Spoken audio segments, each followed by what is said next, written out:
The headlines are everywhere. China is taking over. Germany is losing. Europe can't compete.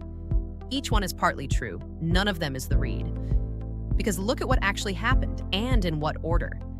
A decade ago, Europe's car industry had a plan for the future, and China sat at the center of it.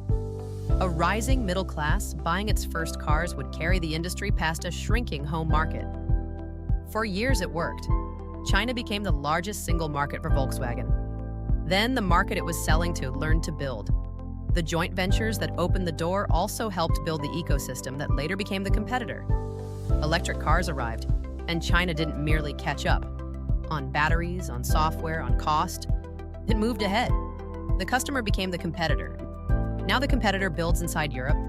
Chinese makers are setting up production on European ground, some of it on factory capacity European firms no longer fully use. Bloomberg called it the backdoor. The backdoor is Europe's own tariff wall. The tariffs came after the shift had already arrived, not before. The wall went up against a change that was already here, and the change didn't stop at the wall. It changed shape and came through it. Cars that would have crossed the border as imports now get built behind it instead. Watch what flipped. The market flipped. China stopped buying European and started selling its own. The technology flipped. The student now sets the pace. The capital flipped. European money built factories in China. Chinese money now builds them here. And watch what didn't. The factory floor, the hands, the work.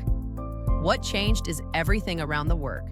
Which car gets built, who designed it, who owns the platform, and who keeps what it earns. That's the part a tariff can't touch. A tariff can manage a market. It can't keep an industry competitive, and it can quietly remove the pressure that would. The wall buys the existing industry time and lets it treat time as the solution. But the deeper problem doesn't sit in the economy at all. Europe's own competitiveness report, written by Mario Draghi, said it plainly. The continent stopped producing the next industry. Decades of rules layered on to protect jobs, revenue, and standards raised the cost of building anything new. The slowdown didn't start in the market. It started above it. A wall around the market can't reach a problem that began in the rulebook. Problems like this don't get solved. They get managed. The visible problem gets handled. The real one gets postponed. And postponement compounds. The worker didn't change jobs. The job changed hands. A wall can hold a market, but never the pressure that's already moved past it.